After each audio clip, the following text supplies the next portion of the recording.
So PSG and sons charities அவங்க வந்து தங்களுடைய நூற்றாண்டு கொண்டாட்டங்களின் ஒரு பாகமாக சமூக பொறுப்பு சமூக பொறுப்பை முன்னிறுத்தி சில நடவடிக்கைகள் ஈடுபட்டுள்ளனர். அதில் வந்து இந்த மாதிரி இயற்கை சுற்றுச்சூழல் அப்படின்னு வரும்போது சிறுதுளி அணுகுனாங்க. சிறுதுளி அணுகும் போது நான் மூணு நாலு ப்ராஜெக்ட் சொல்லிட்டு இருந்தோம். ஒன்று வந்து காந்தி மாநகர் ஸ்ட்ரீம்பாங்க. இதுக்கிட்ட ஃபன்மால்லேருந்து போயிட்டுருக்குது. காந்தி மாநகர்லேருந்து ஃபன்மால், அங்கேருந்து இருகூர் குளம் வழி போகிறது ஒரு 13.6 கிலோமீட்டர் போகுது.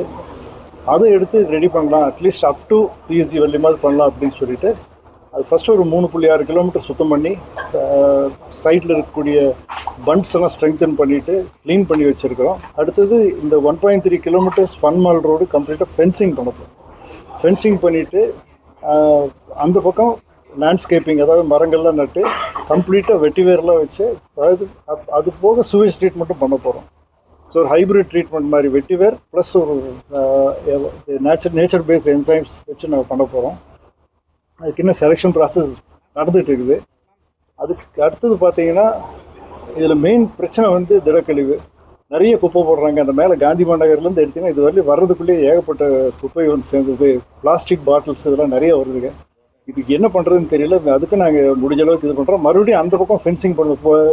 வேலமேடு போலீஸ் ஸ்டேஷன் ஒட்டி போகிற ரோடு இருக்கு இல்லைங்களா, அது எல்லைத்தோட்ட ரோடு, அந்த ரோடுக்கு ஃபென்சிங் போட்டே ஆகணும் இருக்குது. அதுவும் பிஎஸ்ஜி ஃபென்சிங் போட்டு தரேன்னு சொல்லியிருக்காங்க. அது போட்டால் தான் அந்த பக்கம் விழுகக்கூடிய நைட் வந்து டெம்போவில் வந்து இறக்கி போட்டு போயிடுறாங்க. ஸோ இந்த மாதிரி இது ஒரு முக்கியமான ஒரு இனிஷியேட்டிவ்ங்க. ரெண்டாவது சென்டர் ஆஃப் எக்ஸலன்ஸ், அதாவது சிறுதுளினால் வேலை செய்ய முடியும், நிறைய விஷயங்கள் எங்களுடைய இனிஷியேட்டிவ்ஸ் பண்ண முடியும்.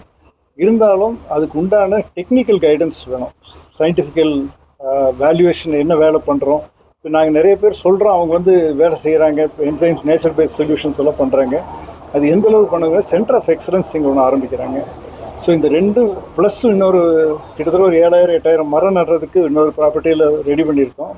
எல்லாம் சேர்ந்து பிஎஸ்ஜி அண்ட் சன்ஸ் வந்து ஒரு 3 crores பக்கமாக இதில் செலவு பண்ணுறாங்க. மெயினாக சுற்றுச்சூழல் பாதுகாப்பு இந்த மாதிரி நடவடிக்கைகளில் இதில் சிறுதுளி அவங்க கூட சேர்ந்து வேலை செஞ்சுட்டு இருக்குது. உங்களுக்கு வேறு ஏதாவது சந்தேகம் இருந்தால் கேளுங்க, நான் சொல்கிறேன். நாங்கள் சிறுதுளி ஆரம்பித்தப்போ குடிக்கிறதுக்கு தண்ணி இல்லை, போர்வெல்ல வெறும் காற்று தான் வந்துட்டு இருக்குது. குடிக்கிறதுக்கு தண்ணி இல்லை, சிறுவாணியும் ரொம்ப அணையிலையும் தண்ணீர் கொள்ளளவு ரொம்ப கம்மியாயிடுச்சுன்னு சொல்லி அந்த மாதிரி ஒரு காலகட்டத்தில் தான் நாங்கள் சிறுதுளியை ஸ்டார்ட் பண்ணோம். ஆனால் தண்ணி வந்திருக்கு. இன்னைக்கு தண்ணி வந்திருக்குன்னா எந்த மாதிரி தண்ணி நம்ம போகணும். அது சாக்கடையாக இருந்ததுன்னா அதை நம்ம சாக்கடையை கொண்டு போய் நம்ம நல்ல தண்ணியில் கலக்கிறப்போ அதை விட ஒரு பாவம் வேறு எதுவுமே இல்லை. ஏன்னா நமக்கு இயற்கை அண்ணி அவ்வளோ நல்ல மழை தண்ணி கொடுக்குறாங்க, அதில் கொண்டு போய் நம்ம கழிச்ச தண்ணி கொண்டு போய் சேர்த்துறதுங்கிறது மிகப்பெரிய தவறு. ஏன்னா திருப்பியும் அது நம்மளுக்கு தான் வரும். நீங்கள் கேட்டீங்க விவசாயிகள் என்ன சொல்கிறாங்க அப்படின்னு சொல்லி. சுண்டப்பாளையத்தில் ஒரு ஒரு ஒரு கால்வாய் நாங்கள் எடுத்து அதை க்ளீன் பண்ணியிருக்கோம். இப்போ நீங்கள் பார்த்தீங்கன்னா அது மெயினாக நாங்கள் இந்த வெட்டிவேர் அந்த மாதிரி கன்ஸ்ட்ரக்டட் வெட்லேண்ட்ஸ்ன்னு சொல்லுவாங்க, அதை வச்சு பண்ணியிருக்கோம். இப்போ அவங்களுக்கு அந்த அந்த வாய்க்காலுக்குள்ளே காலே வைக்க முடியாது. அப்புறம் மழை வந்ததுன்னா வெறும் சாக்கடை தான் உள்ள அவங்க தோட்டங்களுக்குள்ளே போயிட்டு இருந்தது. இப்போல்லாம் அது கிளியர் ஆகிடுச்சு.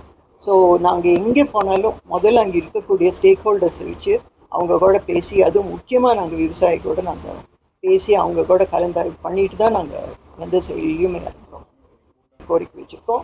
இப்போ கமிஷனர் வந்து ரொம்ப ஆர்வமாக இருக்கார். எந்த வகையில் பண்ணணுமோ, எப்படி ஹெல்ப் பண்ணணுமோ ஹெல்ப் பண்ணுறேன்னு சொல்லியிருக்காரு. நாங்கள் சிஎம் கிட்டேயும் நாங்கள்